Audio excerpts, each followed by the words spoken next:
اس شخص کو چھوڑ دو؟ سردار نے کہا لاؤ رقم میرے حوالے کر دو۔ عورت نے وہ دینار سردار کو دے دی اور سردار نے اس شخص کو رہا کر دیا۔ وہ شخص اس پاک دامن عورت کے پاس آیا اور کہنے لگا میری جان بچا کر تم نے جو احسان مجھ پر کیا ہے، آج تک مجھ پر ایسا احسان کسی نے نہیں کیا۔ اب میں آخری سانس تک تیری خدمت کرتا رہوں گا۔ اس کے بعد وہ شخص اس عورت کو لے کر سمندر کے کنارے پر پہنچا اور دونوں کشتی میں سوار ہو گئے۔ اس عورت کا حسن و جمال دیکھ کر سارے مسافر حیران تھے۔ وہ عورت عورتوں والی جگہ پر جا کر بیٹھ گئی۔ مسافروں نے اس شخص سے کہا یہ اتنی خوبصورت عورت کون ہے؟ اس بدبخت قیدی شخص نے کہا یہ میری کنیز ہے۔ کشتی میں موجود ایک شخص نے جو اس عورت کی خوبصورتی پر فدا ہو چکا تھا اور اس سے زنا کرنا چاہتا تھا، اس نے اس قیدی سے کہا کیا تم اپنی کنیز کو بیچنا چاہو گے؟ اس قیدی نے کہا میں اسے نہیں بیچنا چاہتا کیونکہ یہ مجھے دل و جان سے محبت کرتی ہے۔ جب اسے پتا چلے گا کہ میں نے اسے بیچ دیا ہے تو اس کا بڑا دل دکھے گا اور بڑی تکلیف ہوگی۔ میں نے اس سے وعدہ کیا ہے کہ میں تجھے کبھی نہیں بیچوں گا۔ اس مسافر نے کہا میں تمہیں منہ مانگی قیمت دوں گا، اسے بتانے کی تجھے کیا ضرورت ہے؟ قیمت لے اور چپ چاپ یہاں سے چلا جا۔ لالچی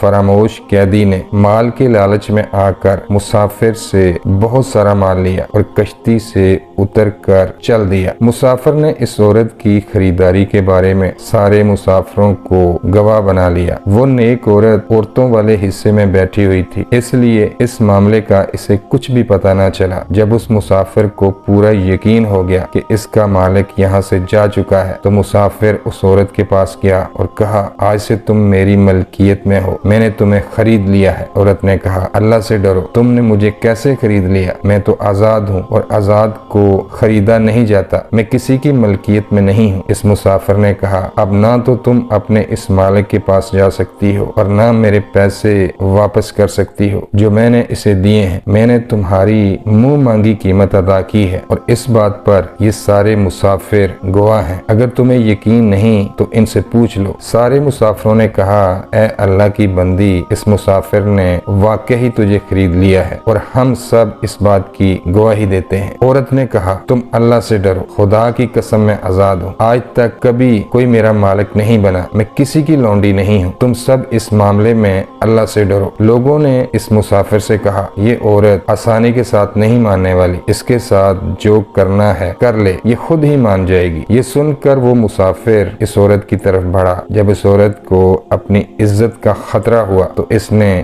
ان کشتی والوں کے لیے اللہ سے بد دعا کر دی اور وہ کشتی فوراً پانی کے اندر ڈوب کر غرق ہو گئی۔ سب کے سب ڈوب کر مر گئے اور کشتی کے تختے پر اس عورت کے سوا کوئی بھی زندہ نہ بچ سکا۔ وہ عید کا دن تھا۔ بادشاہ اپنی رعایا کو لے کر سمندر کے کنارے پر آیا ہوا تھا۔ سارے لوگ خوشیاں منا رہے تھے۔ بادشاہ نے اس کشتی کو اپنی آنکھوں سے ڈوبتے ہوئے دیکھا تو فوراً اپنے غلاموں کو حکم دیا کہ جلدی سے ان کشتی والوں کی مدد کرو۔ سپاہی جب اس کشتی کے قریب پہنچے تو اس عورت کے علاوہ کوئی بھی زندہ نہ مل سکا۔ غلام اس عورت کو لے کر بادشاہ کے پاس آ گئے۔ بادشاہ نے ساری حقیقت معلوم کرنے کے بعد اس عورت کو نکاح کا پیغام دیا تو اس عورت نے بادشاہ سے کہا میرا قصہ بڑا عجیب ہے، میرے لیے نکاح کرنا جائز نہیں۔ بادشاہ نے جب یہ سنا تو اس کے لیے الگ سے ایک گھر بنوا دیا اور وہ اس کے گھر میں رہنے لگی۔ وقت گزرتا گیا۔ بادشاہ کو جب بھی کوئی اہم مسئلہ پیش آتا تو وہ اس نیک عورت سے مشورہ کیا کرتا۔ اللہ تعالیٰ نے اس کے مشورے میں ایسی برکت رکھی کہ بادشاہ اس کے مشورے سے ہمیشہ کامیاب ہی رہا۔ بادشاہ کی نظروں میں اس عورت کی عزت کافی بڑھ گئی تھی۔ بادشاہ اس عورت کو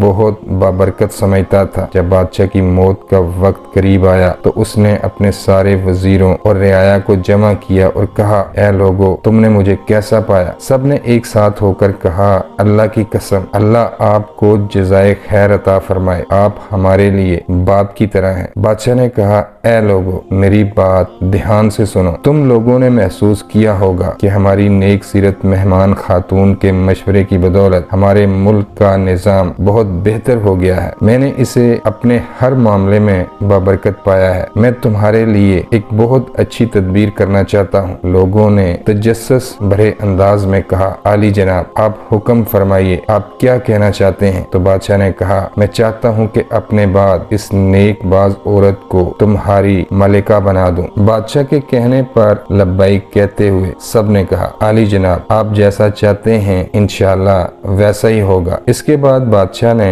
اس نیک عورت کو پورے ملک کی سلطنت کی ملکہ بنا دیا۔ اس کے بعد بادشاہ کی وفات ہو گئی۔ ملکہ بنتے ہی اس عورت نے اعلان کر دیا کہ پورے ملک کے لوگ بیعت کے لیے جمع ہو جائیں۔ حکم ملتے ہی پورے ملک کے کونے کونے کے لوگ بیعت کے لیے جمع ہو گئے۔ بیعت کا سلسلہ چلتا گیا۔ جب اس کا شوہر اور دیور آئے تو ملکہ نے حکم دیا ان دونوں کو الگ کھڑا کر دو، اور جب وہ شخص آیا جسے پھانسی دی جا رہی تھی تو ملکہ نے کہا اسے بھی ان دونوں کے ساتھ کھڑا کر دو۔ پھر وہ نیک نیت راہب اور اس کا بدکار غلام آیا، انہیں بھی ان لوگوں سے الگ کر دیا گیا۔ جب سارے لوگ بیعت کر چکے تو ملکہ نے ان پانچوں کو اپنے پاس بلوایا۔ سب سے پہلے اس عورت نے اپنے شوہر سے کہا کیا تم مجھے پہچانتے ہو؟ لیکن اس کا شوہر اپنی بیوی کو نہیں پہچان سکا۔ اس نے کہا اللہ کی قسم آپ ہماری ملکہ ہیں۔ لیکن عورت نے جواب دیا میں تمہاری بیوی ہوں، بیوی تھی اور آج بھی بیوی ہی ہوں۔ سنو تمہارے بدکردار بھائی نے میرے ساتھ کیا برا سلوک کیا۔ یہ کہہ کر اس نے سارا واقعہ اسے بتایا اور کہا اللہ خوب جانتا ہے تم سے جدا ہونے سے لے کر آج تک مجھے کسی مرد نے چھوا تک نہیں، میں آج بھی پاک دامن اور محفوظ ہوں۔ پھر اس نے اپنے دیور کو بلا کر پھانسی کا حکم دے دیا۔ پھر نیک نیت راہب سے کہا اگر آپ کی کوئی حاجت ہے تو بتائیے، میں وہی عورت ہوں جو